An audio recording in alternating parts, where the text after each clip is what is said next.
You're listening to the Missionary Perspective Podcast with veteran missionaries Eric Johnson and Joshua Mead.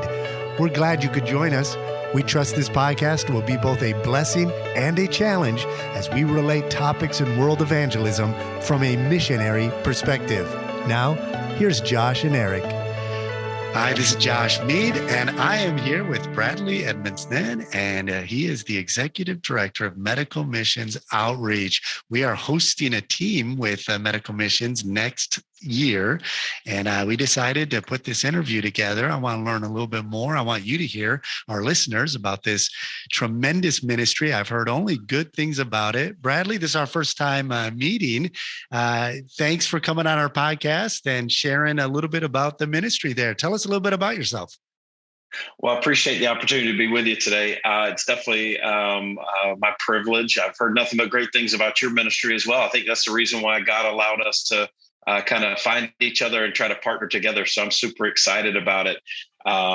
So as you said, Bradley Edmondson, I've been serving with Medical Missions Outreach for 18 years now.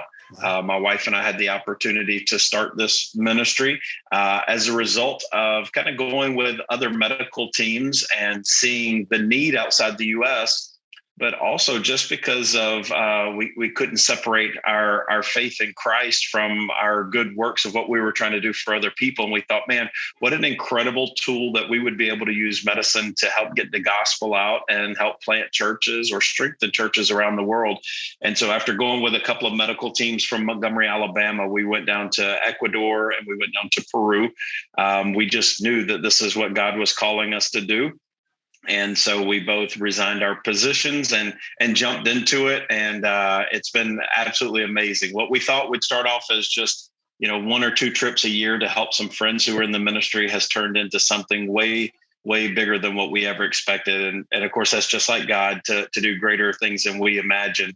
And so we absolutely love getting to serve in this capacity. No, that's incredible. In missions, medical, such an important outreach tool. It opens so many doors.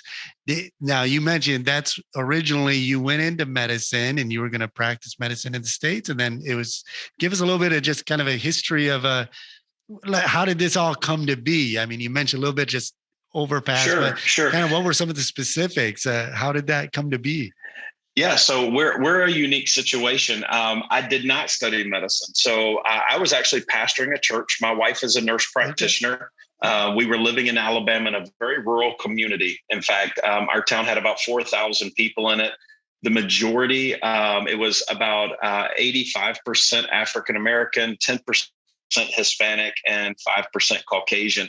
And the Hispanic population were first generation Guatemalan Mexican immigrants. And so my wife was the only medical provider in our community that was bilingual. And as a result, the majority of that population in our community became her patients. And so it was just a really neat opportunity to begin ministering to them through our church, through her skill set. And as a result of that, the owner of the hospital invited her to go on a trip. And I just told her, I was like, there's no way, you can't go by yourself. We don't know these people. You'll get kidnapped. I'm too ugly to start this whole thing over again. Like, there's no way I'm letting you go. And so the owner of the hospital said, hey, why don't you go too? And I said, well, I'm a Baptist pastor. If I go, I'm going to want to share my faith. I'm going to want to do, something like that, minister to people. He said, I don't care. As long as your wife is going, that's all I care about. and to be honest with you, I'm not sure that he's a believer, but he enabled us to go. And so that first trip was just, God just opened our eyes. We had no idea people were so desperate for care. And, I told my wife, I said, there's just hundreds and hundreds and hundreds of people outside in line. This is like shooting fish in a barrel. You can go give them a gospel tract. You can sit and talk to them. They're not going to walk away because they're going to keep their place in line. And I told her, I said, if I was a church planter, if I was a missionary, this is exactly what I would want to do, because I had gone on many other type of mission trips, whether it was construction, vacation Bible school, showing films and trying to do, evangelistic crusades never had I seen anything like what we were seeing in this medical clinic. And it was just absolutely amazing. And we loved it. And like I said, we knew that God was working in our heart to do something. In fact, when we got on the plane to leave from that first trip, my wife and I looked at my wife, she's kind of got tears in her eyes. I said, hey, let's just get off the plane. We'll stay here. I'll start a church. You start a clinic. We have no children. We have no debt. We can get them to sell what little stuff we own at home and send it to us. And we both knew that was kind of crazy, but we knew God was working. That second year, he sent us to Ecuador. And that year was more about asking questions. Hey, how did you get the medicine into the country? And how did you get permissions? And how did you know to do this? And just kind of asking a lot of the logistic stuff. That's kind of the way my mind works. And that third year, when he asked us to go on another trip, we said, thank you. But a good close friend of mine had planted a church in the Dominican Republic. We had asked friends from college and just people we knew in the medical community that were believers, had a relationship with Christ, went to faith churches. We said, hey, would you come with us and let's do this with a friend of ours? And we had about close to 30 people on that very first trip. And we went, and it was just amazing. I mean, God just really showed us very clearly that this is what we were going to do the rest of our life. And so, like I said, I resigned from the pastorate. She resigned from the hospital. In fact, we told that man, it's because of you. You showed us this opportunity, and he was thrilled. He still paid for everything for us that first year. He said, I'll pay for your plane tickets. The hospital pharmacy is open. Supply room is open for you. Get whatever you need to go. And when we told him that we were going into this, with our life, he was nothing but an encouragement to us. So we were really excited about that. And like I say, it's gone from just doing medical clinics to dental, optical, surgery, physical therapy. We do public health education. What we thought would be just a couple dozen friends a year. We have over 500 people a year traveling with us all over the world. And again, God is just so amazing to give us this opportunity to serve in this capacity. That is incredible. And I want to get into the ins and outs of the operation of the ministry and how people can get involved. Sure. But I'm always intrigued by the stories of how God guides you, right? So speak a little more to that. As a pastor, did you ever in your youth ever dream of becoming a missionary, traveling overseas, doing what you're doing now? And how did you keep a soft heart to that? What would you speak to another pastor who says, hey, I'd like to get more involved in missions, and what can I do from a pastor's perspective? Just what was it that kept you with an open heart so that you were ready to surrender to missions when God opened that door? Sure. So I think, kind of going back to the beginning, when I was in 8th or 9th grade, I went on my very first missions trip. And it was actually to the same missionary that we would eventually take our first trip to in the Dominican Republic. I've known him my entire life. And so I had gone down there to see him. And that first, time out of the country, because he knew my family, he knew me. He kind of kept me close, and it was like, hey, Bradley, I want you to help me by doing, and he would give me special little tasks and stuff like that, that as an 8th, 9th grader, I just was like, oh man, I'm his right hand man. I loved it. And he really impacted my life deeply. And I tell him this all the time. We still are very close and talk often. And I told him, I said, you have no idea how you impacted my life just by the attention that you showed me, by allowing me to serve next to you. And, so as I progressed on, if I'm honest with you, in my high school years, I don't know that I really felt that God was calling me to be a missionary, but I knew I wanted to go into the ministry. Right. And it was really just, Lord, wherever you want to send me. During my college years, there was a strong push for young guys that were called into the ministry to consider going to New England to plant churches. And so I started leaning heavy towards that. Lord, if that's what you want me to do, that's a mission field. I'll go there. I'll go and serve there. And to be honest with you, it didn't happen. There was never a strong clarity that that's where I was supposed to go. And so going on this mission trip, like I said, my wife, before we met, she was determined she was going to graduate with her nursing degree and go on the mission field. With her, she didn't have a prospect of a husband, and she just felt like, hey, I'm going to go there and join a missionary family, and I'll start a clinic, and I'm going to serve there. And then we met. And she just said, hey, I know you're the one for me, and I'm just going to follow you. And as you follow God, and we'll go serve together wherever. So when we got to Alabama, she's like, this is my mission field.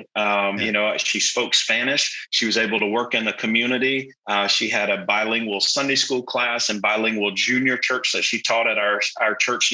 She was bringing 35 children every week to church, to be able to minister to them, had an ESL class for their parents, just all kind of outreach that she was doing.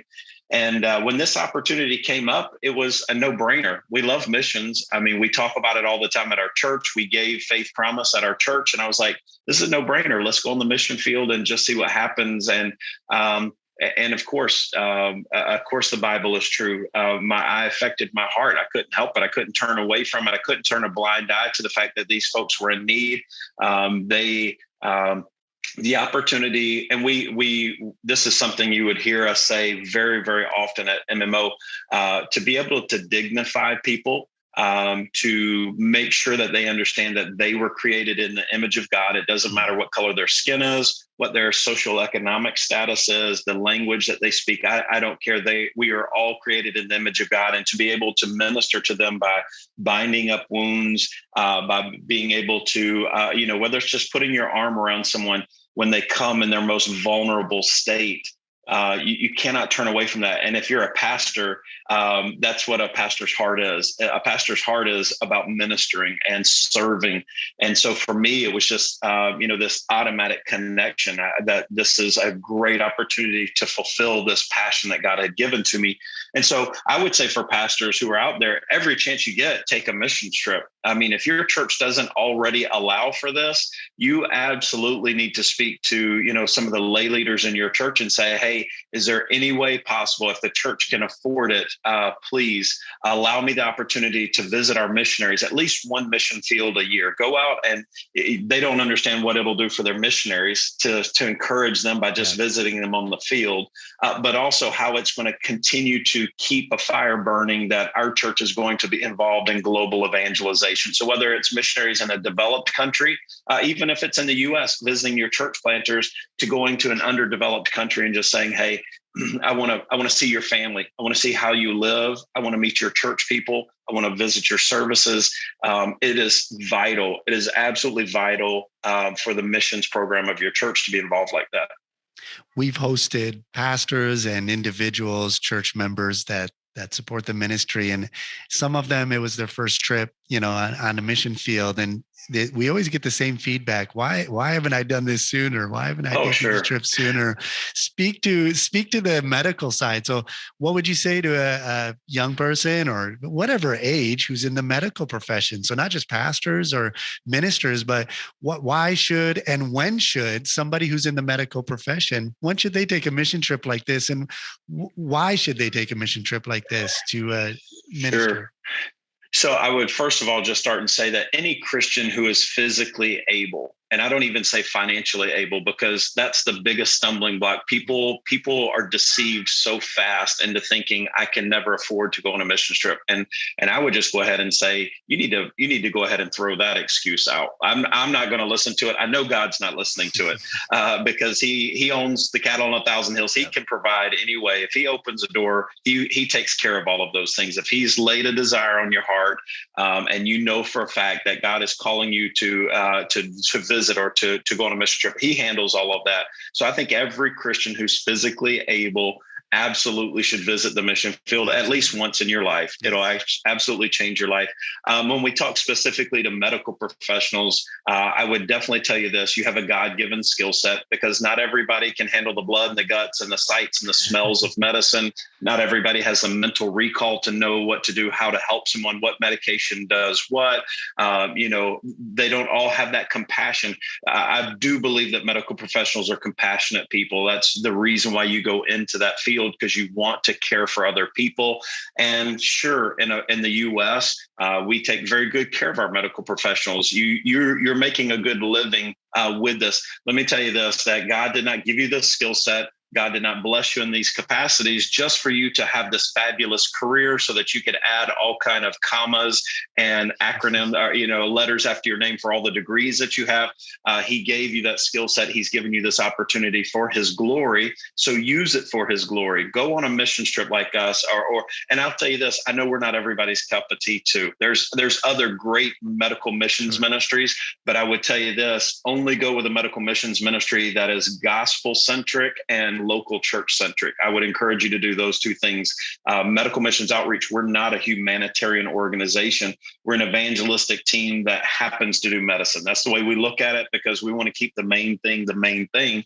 And so I would encourage you as a medical professional to get involved and go on a trip. It'll absolutely change your life to see your skill set being used to bring someone to the glorious gospel of Christ, to see someone get, not only that physical touch and that physical compassionate healing, but also to give them that opportunity to experience eternal hope. Eternal life is the greatest opportunity you'll ever have. It will change your whole perspective of what God is doing in your life and how God can use you. And let me tell you this too, you can get out of the rat race of the American medical system where you feel like you're overworked and you're under appreciated, because you'll go on mission fields where people will bring you chickens and they'll bring you fruit, and they are going to cry and say, thank you for caring for me. Thank you for caring for my family. And we don't do it for those rewards at all, but you will feel appreciated. And it is just one of those magnificent opportunities to picture the hands and feet of Christ as you minister to other people.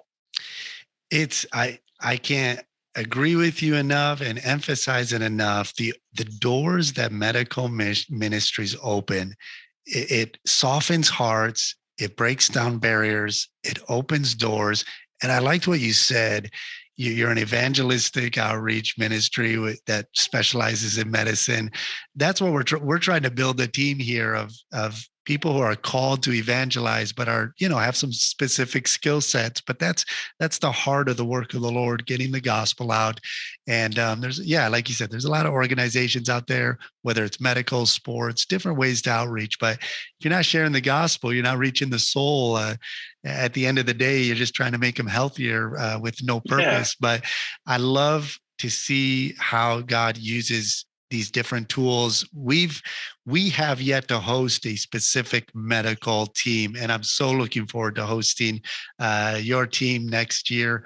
I think it's in March. We're going to have you guys. I've already had a couple local churches here that we work with have asked, can you come and do a day at our church for our neighborhood? Nice. and to follow up. And so we're working on all the logistics for that and getting all of that prepared.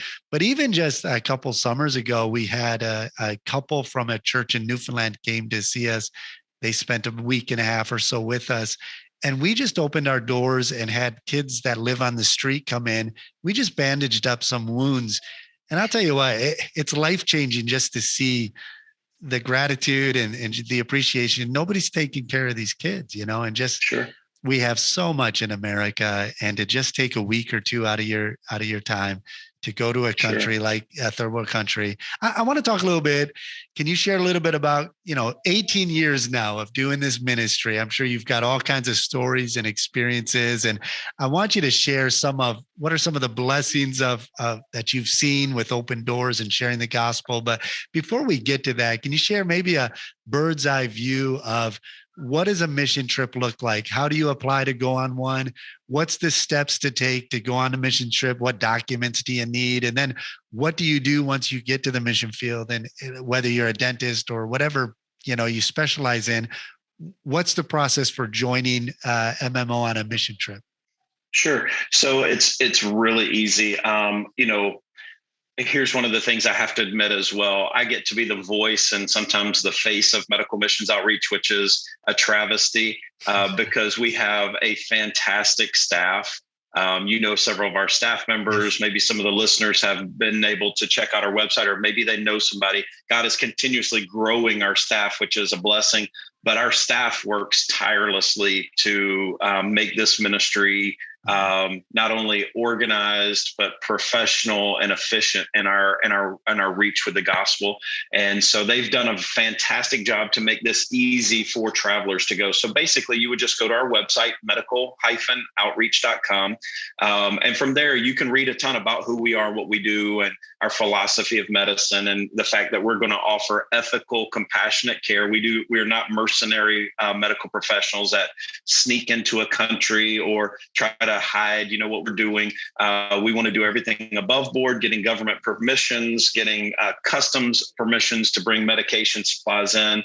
But we want to do this where we can herald the gospel as loudly as we can without being afraid of someone finding us. So you can rest in assurance that we're doing that to give you a great opportunity to serve.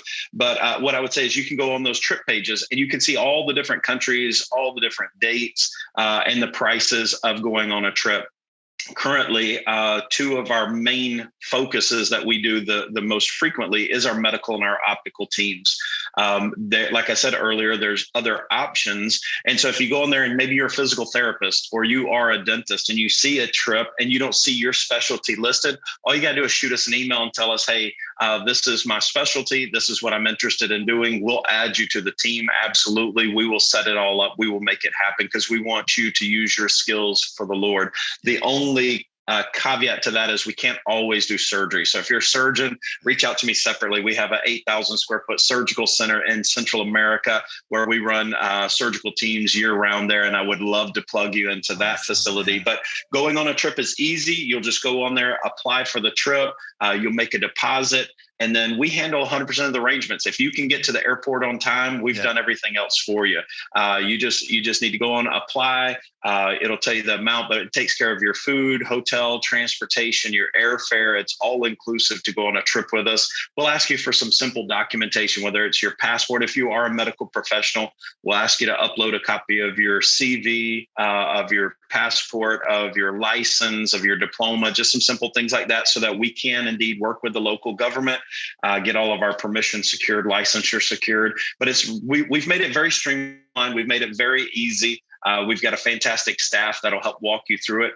And then from that point till we actually travel, we just send you good information through your email, whether it's sample packing lists to videos that you can watch that'll help you know how to navigate the airport better or what to expect while you're traveling. Right. Our team coordinators will reach out about whether a visa is needed, vaccinations, all of those kind of things. I think we do a great job of communicating so that you feel well prepared in advance for those trips. And medical providers, we have webinars before the trips as well, where we'll walk through our formulary list. We'll walk through just the actual patient care and how the clinic operates so that you feel very prepared and ready to go. And it's an amazing, well-oiled machine that God has given to us because of some fantastic personnel here in our office and those who will travel on those teams. That's tremendous. Tell me a little more about this surgical medical center you have, and you said South America. It's in Central America. It's the Rurik Surgical Center. We built it in collaboration with Beacon Baptist Church, a missionary by the name of Matt Goins there. We built it on the backside of his property, and he is a fantastic host, fantastic partner ministry. We've been working together for about 16 years now. Okay. He was one of the early people who saw what God was doing and encouraged us and just asked us to be a part. And so it is great. We actually just were there last week with a general surgical team. We did hernias, gallbladders, did about 28 cases last week. We'll be going back down there in just a few more weeks where we'll be doing orthopedic surgery. And then we'll also have a general surgeon as well. Next year, we're hoping to open up for cataracts, for some GYN surgery, urinary stuff, just all kind of things. God has been so good. It is a gorgeous facility with incredible equipment. We just stand in awe every time at what God has done there and how he's blessed and provided. Just yesterday, the president of Honduras sent part of his cabinet down to tour our facility because they had heard about how beautiful it was and what God has done. And they were very impressed. And all we can do is just say, hey, it's all because of God. He's given us incredible partners to allow us to have what we have. And so we're looking forward to just watching that ministry kind of take off on its own too. It's been really fantastic. We we put it there because Central Americans can travel freely with their driver's license, no visa needed. So other missionaries can bring people from their community for free surgical procedures as a way to minister in their community, help people in their community. But as well, that community there where it's planted, it's 400,000 people in that state, and they have one public hospital, tons of private places, but one public hospital, and it's just overwhelmed and they needed help. And so it's a great ministry of that local church. That's amazing. I love hearing that. It's exciting to see how God is using this. And I mean, after 18 years to see how all this is developing and different parts. How many countries has your ministry been to? I have no idea, to be honest with you. I know I personally have been to about 73, 74. Wow. I would say that the ministry, at least half, if not more than that, for sure. I don't get to travel a lot for fun. So I haven't been to a lot of developed countries. Most of my time and experience has been in underdeveloped countries. But the ministry has had, God has given us opportunity and, be a part of a lot of different missions works. What does the partnership with the local church and the local missionary look like? Just, for assurance of a medical professional coming on a trip and knowing that, they may not be able to communicate, but the ones that you're ministering to are getting the gospels and they're going to be followed up on. So what does that partnership look like when you do that? Sure. So this is something that's really near and dear to my heart, and it may sound a little crazy, but I'll explain it quickly.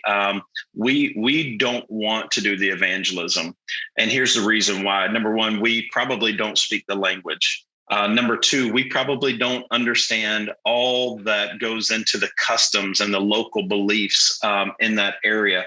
And so I really want someone to hear the gospel in their heart language by someone from that local church. I want someone to hear the gospel, and instead of some kind of example that I might give or, some kind of colloquialism that I may use, I want them to hear it from someone that's local, that knows what it's like to maybe lost friendships, maybe lost a job, maybe even lost family over this decision to follow Christ. I want them to hear it from someone who can speak firsthand. This is what Christ did in my life. These are the changes that happened to me. And these are the things that I may have given up, but this is why I gave it up. And look at what Christ has done in my life. I want them to hear it that way. So a partnership with the church is so vital because we ask that church to advertise. We don't care if people hear medical missions outreach. It is not about us. Sure. In fact, that's really a detriment. We want them to know it's about that local church.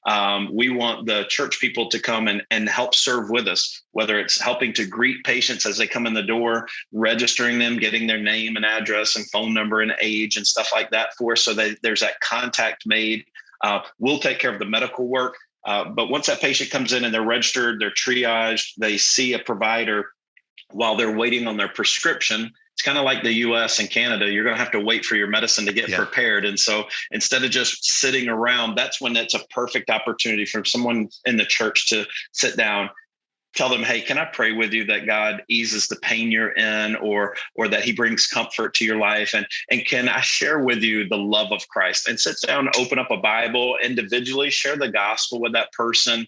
Allow them to make their own decision. They don't have to pray a prayer. They don't have to change religion so that they get medical attention or they get medicine. That stuff is already done. It's already happened. This is something we've done because we love you. Everything is free. This is your choice. This is between you and God alone to make this decision. And what we found is it's a beautiful opportunity because they've already been dignified. They've already been shown respect as a human being and loved and compassionately cared for. Now they get to make that decision, but they've also met someone from that church that if they visit that church, hey, look, there's that same person that I met that time. I can sit with them or maybe, who knows, be invited to their home for a meal or whatever may happen according to their cultures, where they get to make that connection together because myself, my team, we're there for that week. And then we're moving on to the next country. And really all we're trying to do is introduce communities to churches, churches to communities. so that people can see that's not a weird group over there. They're not some kind of reprobate like the leader of our religious group has told us. These people are loving. These people are kind. This place is awesome. I enjoyed meeting them. That's really what we're all about. And so the church is vital. From the advertising to helping us connect with, good qualified translators to offer care. It's so important to have this relationship so that, like you said earlier, once we're gone, they can start following up. They can have benevolence programs. We can tell them, hey, listen, this patient came in and they have lupus, and we're willing to help them for the first 6 months get their medication. Is this something the church would consider following through on afterwards? You can meet with them on a regular basis to hand off the medication. You can pray with them. You can minister to them.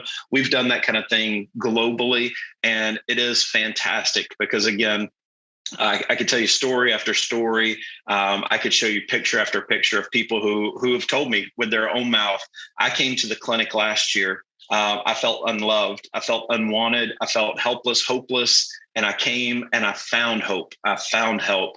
And I'm here today because of it. Missionary just was telling us recently about a man who volunteered at the clinic the next year because he had found hope in Jesus Christ. Wow. And he wanted other people to find the same thing. And he's a active, permanent fixture, it feels like, around the church. The missionary was saying he's all in because he felt that love and acceptance from Christ and from the church people. And so that's why it's so important for us to work with the church. I hope listeners and those who haven't taken any trip like this, we've hosted construction teams. And even though it's not helping people medically, just coming as an American, a Canadian, Westerner, and getting down in the dirt with the people where they are, sure, meeting them in their need. And I cannot share with you, and I'm sure you have story after story you could share. It's life-changing for people that are in need, people that are hurting, like you said, and just to take a week and a half of your time, a couple of weeks. I love what you said. God will take care of the finances. That's something sure. I've learned being a missionary, these years, a little over a decade, is money's not even a thing you really need to worry about. It's God's work. He takes care of all that right. business. He'll provide. Absolutely. But just the impact that you can make that you won't even realize you're making for eternity, it's immeasurable. You can't put it down into, you can't quantify it. It's just the way the Lord sure. works, the lives you can impact and change. Boy, I hope you'll consider taking a trip like this if you're in the medical profession or whatever. And if you don't mind me jumping in real quick, I will say this too. Even if you're non-medical, for every one medical professional that travels with us, we need 3 non-medical volunteers. I could teach you simple stuff. You can look at a scale and you can read the weight and help us get weights and temperatures of our patients. On average, our pharmacy fills about 12,000 prescriptions every 4 days. Wow. You can help get the medicine off the shelf, hand it to the pharmacist so they can fill those prescriptions faster to get the medications out to the patients. I could teach you how to do a visual acuity exam, and you can help in the optical clinic. You can help get the glasses. We take about 5,000-6,000 pair of glasses to every country. You can help us find the right prescription for that patient. You can fit them on their face. We can teach you how to manipulate them to fit the face better. You can work in the lab with a nurse. There's just so much that you can do. We just tell people, we don't want you to be flexible. That's way too stiff. I need you to be fluid, where you can just come on a trip and say, hey, where do you want me? I'm there. I'll do it. I'll serve. I'll be in my spot. You can count on me. And every one of those people put into this giant puzzle makes just this beautiful picture of the body of Christ serving together alongside our brothers and sisters in Christ from that local church. This is what the Bible is calling us to do. We're to minister together like this. And so I encourage you, it doesn't matter what your background is, what your education, I would encourage you to check it out and to go on a mission trip with us. I love it, man. I'm ready to host you guys next week. Because it's not only are you going to... Let's go. I can't wait either. You're not only impacting people's physical health, but the open doors it's going to give us as just a little church here in Northern Africa, in a predominantly Muslim country where, like you said, they do have presuppositions about what Westerners are like. They think all Americans are involved in debauchery and everything you see in the movies. And when they meet a Westerner who's humble, is getting down on their level, and is using their time and resources to love and care for them, I cannot share with you how the impact this makes in their life and opens their heart. We had a construction team, and when they left, my lead mason for our building, he came to me and said, I'll tell you what, I'm ready to become what you are, because you guys have something that I've never seen before. I've never seen it in two Bobs, white people, And so it's, yeah, we're really excited about hosting it. Let's close out with this. I wanted you to maybe, what would you say to a missionary? We don't have any active medical ministry outreach. We did have a doctor join our church last year, which made me really excited about connecting with you, because now we already have somebody in that field who's a part of our church. But what would you say to a missionary? Maybe they don't have any medical background. Nobody on their team is in medicine, and they haven't done anything with medical outreach. Should they host a team like yours, and what thought needs to be going into it? How can they prepare, and what can they do to become more actively engaged through medicine in their communities if they haven't done anything like that yet? Sure. So this is I don't know that we can close on that. There's a long answer to this in a lot of ways, but I'll keep it really short. And I would say this, we would love to partner with you. You can go to our website. There's a part of our website that says get involved, and it says host a team. You can download a host packet, and it'll walk you through what it's like to host a team, what we're going to ask from you and expect from you, what you can expect of us, so that we can have a good partnership. And then there's like a host application that you can fill out really quick, so that we can, begin this conversation to see if we can help you. Again, I can't stress enough what an incredible avenue this is for churches to be involved in. Every country is different.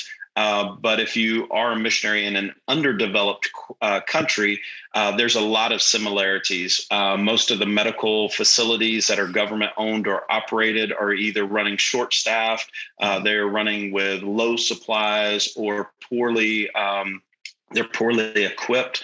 And so there are ways that you can jump in and get involved and serve in your community with that local healthcare professionals without being one. It's the church in Honduras, after we first started going there, and they saw some of the conditions that before they just had never thought of it this way. We did not equate the people we love with their healthcare situation and what's going on, because that's the government's job. They're the ones caring for them. Well, we know that Scripture tells us we're to be more involved as a church. We're to love. It's our love that they're going to know we're His disciples. And so there's ways we can be involved. They began just something very simple. They began putting together birthing kits, because that hospital, when a mother goes to give birth, there's nothing given to them. Americans, Westerners, we cannot fathom going to a hospital and the doctor saying, before you come in the door, here's a shopping list. I need you to go outside to the pharmacy, to the supply store. You have to buy all these things and bring it back so that I can care for you. Americans, that blows their minds that that happens globally. That's not isolated to one or two countries. This is happening all over the world due to just a lack of funding or supply chain issues, whatever it may be. And so for that church, they were bringing in just a small basin, a little pack of diapers. The ladies in the church were knitting little hats and little socks for the baby. They were putting a little blanket in there. Small cans of a locally bought formulas, things like that didn't amount to a lot of money whatsoever. But when they walked into that hospital and went room to room and handed it to those people, hearts were just immediately wide open. Why are you doing this? How much do I owe you for this? I don't even know you. Who are you? And this was not done just by the missionary. This is done by people in the church. This was nationals meeting nationals here. This was locals meeting locals, however you want to determine it or, describe it here. And they're seeing this change that Christ has brought into their life. And it was opening hearts for gospel conversations, for follow-up, for visits to the church. I mean, it's incredible. And listen, every missionary can just simply say, God, open my eyes to see some of these needs around me. What's going on? Is there maybe a TB clinic in town town that they're running short on medications. Could that be something that I just raise a little bit of extra work funds and I help to try to fund some of that? Maybe I work with Medical Missions Outreach to see, can we order some medications that I know are just depleted in our area, and just kind of help connect these two together, and I'll help raise some funds, and then we'll get the medications there, and our church will do a presentation just to tell the town, we love you guys. We're sorry that there's so much hurting and desperation here, but we want to meet some of these needs. And before you write it off, if you're listening to this, before you write that off and just say, oh man, the need is either too great and that's a drop in the bucket.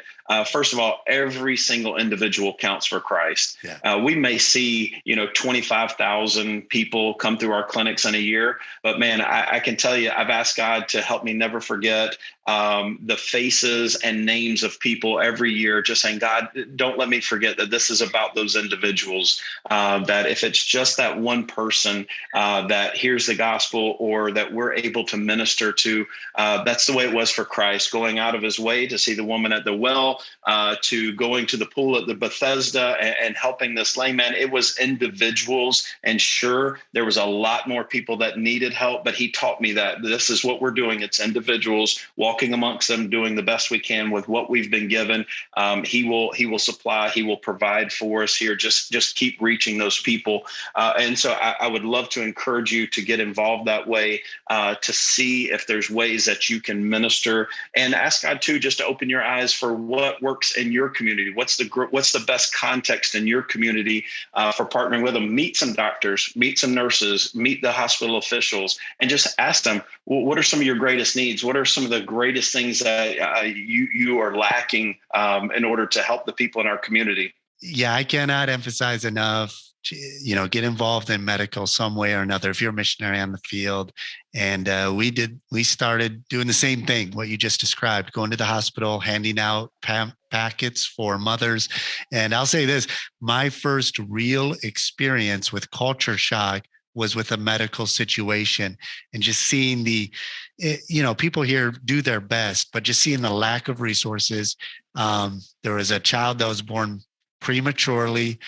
They had one working ICU bed or whatever, to keep them alive. And then the dad, I was with them. We had to go out at 2 a.m. in the morning trying to find a pharmacy that was open just to get the medicine so they could treat this preemie baby. And then 2 days later, they came and said, we have another baby that's in a worse condition. You have to take your baby home. And I'll tell you, it's a miracle that their baby survived. And that's another story for another time. But I'll say this. I really appreciate you coming on. I appreciate what you guys are doing with your medical mission outreach. And if you're listening today, I want you to do one of three things, but do at least two of these three things. Number one, go read about medical missions outreach, go to their website, and determine now to take a trip. Whether you're in a medical profession or not, say, I'm going to commit to taking a trip, whether it's this year, next year, 2-3 years down the road. Commit to taking one of these trips. And if you can't take one of these trips, then commit to giving and supporting the ministry there. And then the third thing you can do is share this podcast with as many people as you can, so we can get the word out there with anybody who hasn't yet heard about medical mission outreach. Just get the word out about this wonderful ministry. And we're excited to see how the Lord's going to use it here in Senegal. Well, Bradley, thank you for coming on and sharing this ministry. We could spend another couple hours. Our internet is getting really patchy here, going in and out. And so I want to thank you for coming on. And again, how do people reach out to learn more about your ministry?